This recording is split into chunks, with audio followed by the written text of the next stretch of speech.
आप में से कितने लोग हैं जिन्होंने कभी प्राइवेट जॉब की है या कर रहे हो? प्राइवेट जॉब में एक बहुत बड़ा कॉन्सेप्ट होता है बेटा टारगेट का, एक बहुत बड़ा कॉन्सेप्ट होता है आपको प्रेशर देने का, और तीसरा कॉन्सेप्ट है ह्यूमिलेट करने।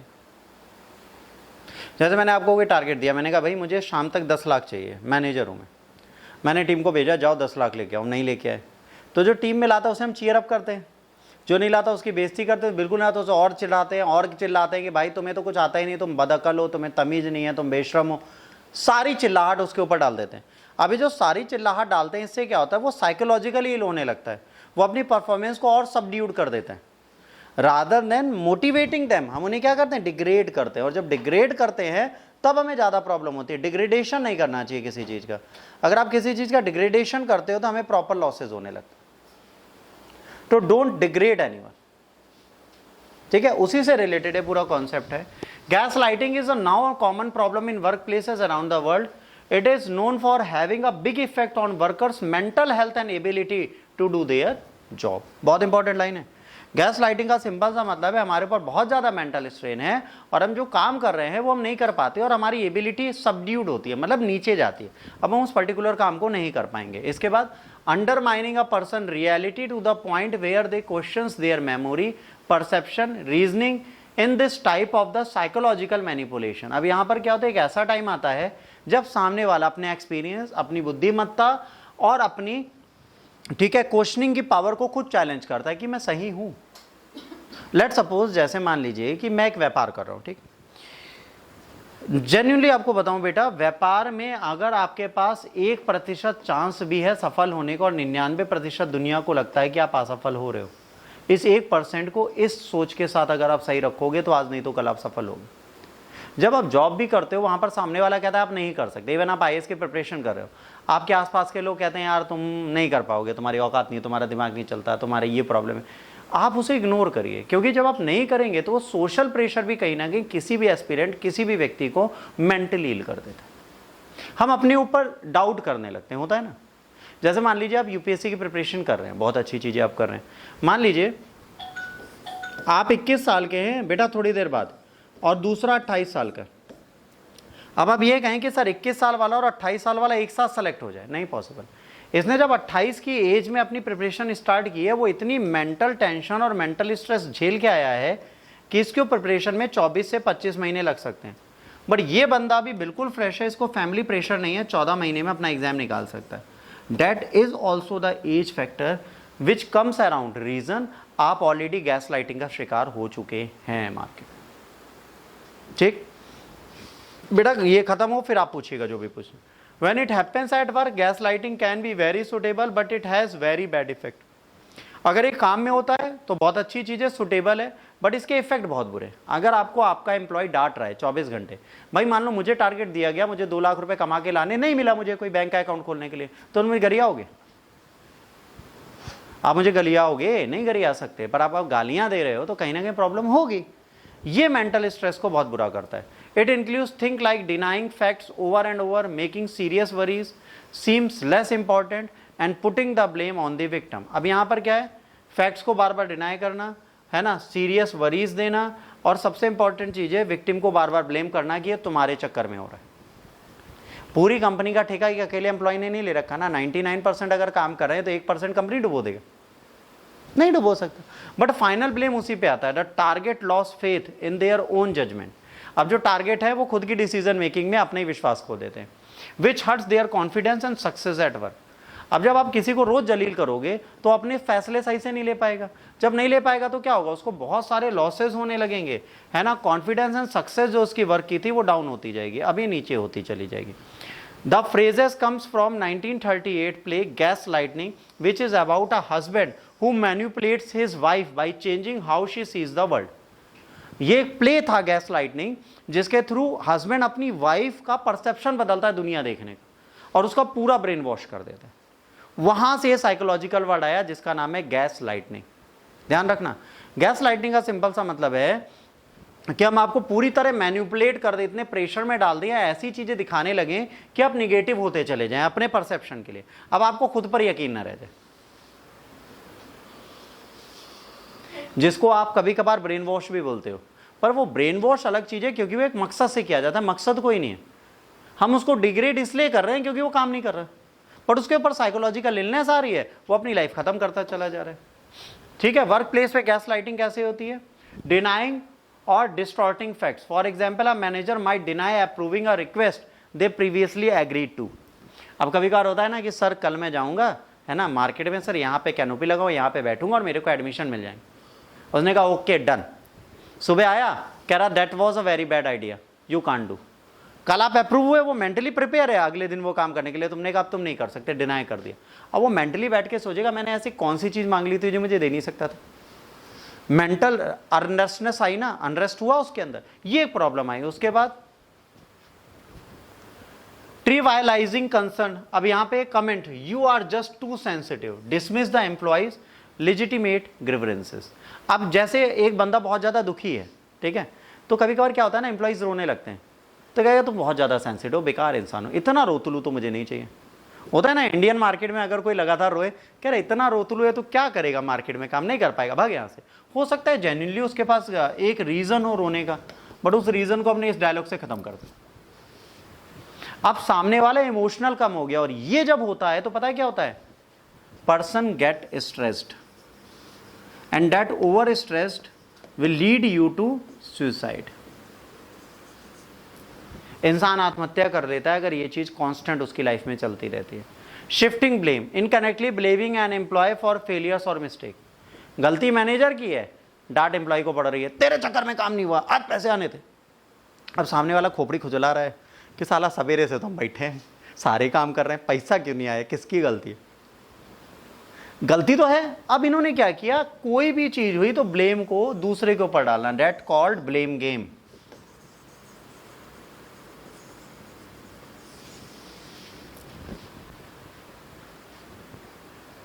बचपन में हम लोग गेम खेलते थे, ठीक है, अब उसका नाम नहीं लेंगे, बट जैसे होता नहीं है कि हम लोग एक दूसरे को ब्लेम करना स्टार्ट कर दे कि ये काम तुमने किया, तुमने किया, ये तुमने किया, ये हमने किया, फिर अक्कड़ बक्कड़ बम्बे 80 90 पूरे 100 करें, फिर जो बाहर निकला उसने नहीं किया, बाकी सबने किया। ये सारी चीज़ें नहीं चलती आज की डेट में। आप एक दूसरे को ब्लेम करते हो, आपके जीवन में जो भी होगा उसके जिम्मेदार स्वयं आप हो और कोई नहीं। इस जीवन में आपकी हर एक गलती के जिम्मेदार आप खुद हो। अगर आप आईएएस की तैयारी कर रहे हो, आपका सिलेक्शन नहीं होता, you are the only responsible person for that, ना फैकल्टी ना टीचर, क्योंकि यहां पर वर्ड आता है डिसीजन मेकिंग, जो कई बच्चों की है ही नहीं, या कई बच्चों की रॉन्ग है। अब यहां पर आप टीचर को ब्लेम नहीं कर सकते कि सर आपके चक्कर में हम फेल हो रहे हैं, या सर हम तो पेपर देने गए थे हुआ नहीं। आपको ये जान के हैरानी होगी बेटा, अभी 2023 की प्री की कट ऑफ यूपीएससी ने जारी की, आप लोगों ने देखी? नहीं देखी? देखी? नहीं देखी ना। जनरल का बंदा पता है कितने पे सेलेक्ट हुआ है? लास्ट बंदा 76.6%। 38 क्वेश्चन सही करने वाला जनरल कैटेगरी का बंदा प्री पास कर गया। 38 क्वेश्चन 100 में कितने? मात्र 38 2023 के प्री में जी। 38 क्वेश्चन प्री में सही करने वाले बंदे ने प्री पास कर लिया। और एससी की पता है कितनी गई है? 24 question, 48 marks only. 48 number, 24 question करने वाला एसटी एससी, 30 क्वेश्चन करने वाला ओबीसी और 38 जनरल। उसके बाद अगर आप कहते हो पेपर टफ है तो आपसे बड़ा बेवकूफ कोई नहीं। 100 में 38 करने वाला प्री निकाल रहा है। और जो बच्चे यहाँ पे झूठ बोलते हैं आगे ना कि अरे सर मेरे 44 तो सही हैं, अगर तेरे 44 सही थे तो भाई तू भी कट ऑफ निकाल चुका होता। 88 नंबर थे, यहाँ तो 76 पे कट ऑफ रुक गए। बच्चों सिंपल सा लॉजिक है, हम ब्लेम तो सबको कर सकते हैं बट कभी अपने अंदर जाओ। यहां पर ये जो ब्लेम गेम चलता है ये बहुत अलग चीज है। ये कहीं ना कहीं जब ब्लेम आप शिफ्ट करते हो ना किसी पे, रादर देन योरसेल्फ, आप अपनी गलती खुद मानो। जिस दिन आप मानोगे आपका जीवन अच्छा हो जाएगा। हम अपनी गलती नहीं मानते। इसके बाद विद होल्डिंग इंफॉर्मेशन। अब हम जानबूझकर क्रिटिकल इंफॉर्मेशन एम्प्लॉय से दूर रखते हैं ताकि वो फेल हो जाए। हम क्या करते हैं, एम्प्लॉय को क्रिटिकल इंफॉर्मेशन देते ही नहीं है कि सरकार ने हमारा बजट बढ़ा दिया है, कल से हमें मोबाइल के साथ सोशल मीडिया प्रमोशन के लिए 2-2 हज़ार अलग मिले। इन्फॉर्मेशन एक महीने बताई नहीं, मैनेजर अकेले खाता रहा पैसे। अब एक क्रिटिकल इंफॉर्मेशन अगर आप नहीं बताते हो, डेलिबरेटरी उसे रोकते हो, तो कहीं ना कहीं क्या होगा। जैसे आपको पता है जेट एयरवेज जब भागने वाली थी पायलट्स को बताया नहीं गया उसके भागने तक कि जेट एयरवेज भागने वाली है। नरेश गोयल अपना पैसा लेके निकल गए, कंपनी से प्राइवेट से पर्सनल में पैसा चला गया, वो देश छोड़ गए, जेट एयरवेज को डाउन कर दिया। सेम चीज़ किसने की है आज की डेट में? किसने किया बताइए? गो एयर ने। गो एयर भी पूरी तरह लॉस पे आ चुकी है, अब उसके सारे प्लेन बेचे जा रहे हैं और उसने किसी को नहीं बताया वो भागने वाले। अब ये क्या हुआ? डेलिबरेटरी आप जानबूझ के अपनी चीज़ें छुपा रहे हो और एम्प्लॉय ईमानदारी से काम कर रहे हैं बिना सैलरी के कि जब कंपनी खुलेगी हमें पैसा मिलेगा। तो वो मेंटली सिक होगा कि नहीं होगा? सहारा ने अपनी सारी इंफॉर्मेशन छुपाई, जेट ने सारी छुपाई, किंगफिशर ने सारी छुपाई, ठीक है, एयर इंडिया ने सारी जानकारी छुपाई। अब ये सब क्या है? ये कहीं ना कहीं क्रिटिकल थिंकिंग, जहां पे बहुत इंपॉर्टेंट फैसले हुए आपको बताए नहीं गए, नहीं बताए गए, आप बर्बाद हो गए।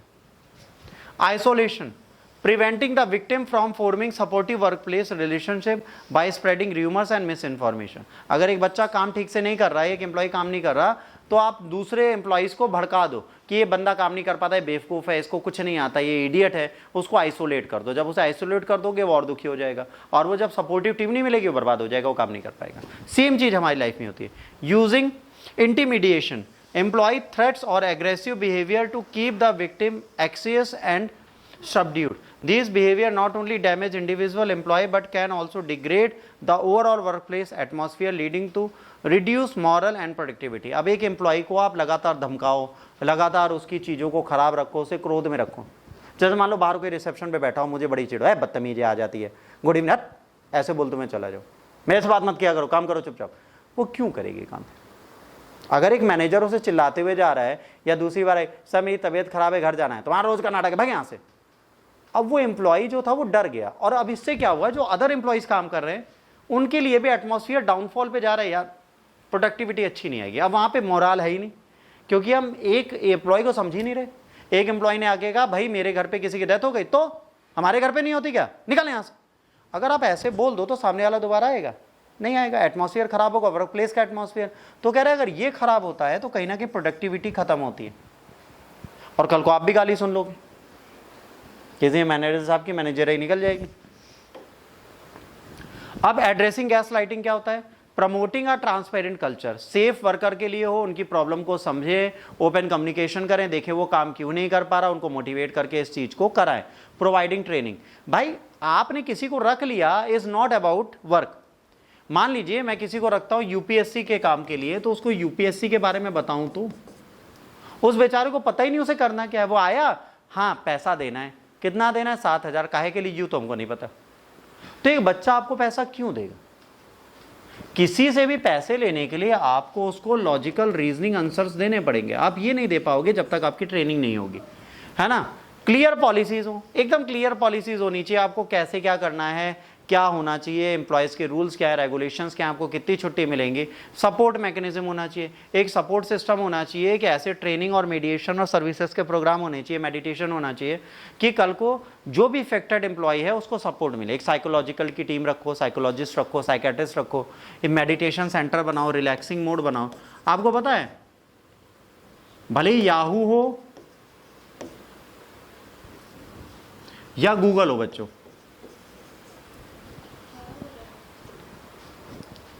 जब मैं था नहीं तो किसी ने कल प्रेम से इसको पूरा मोड़ के रख दिया था, ये लीड, जिसके चक्कर में ये लीड डैमेज हुई।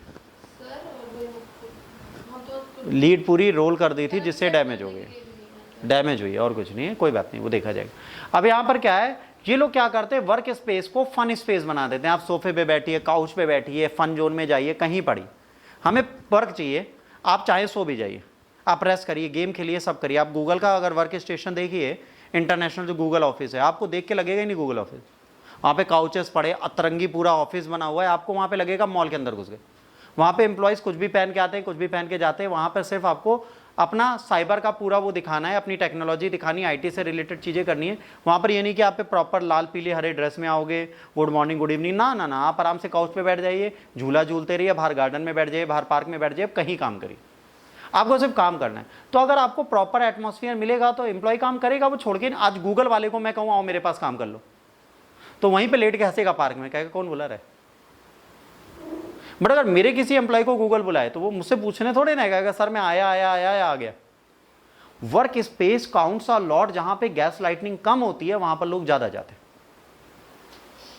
ठीक।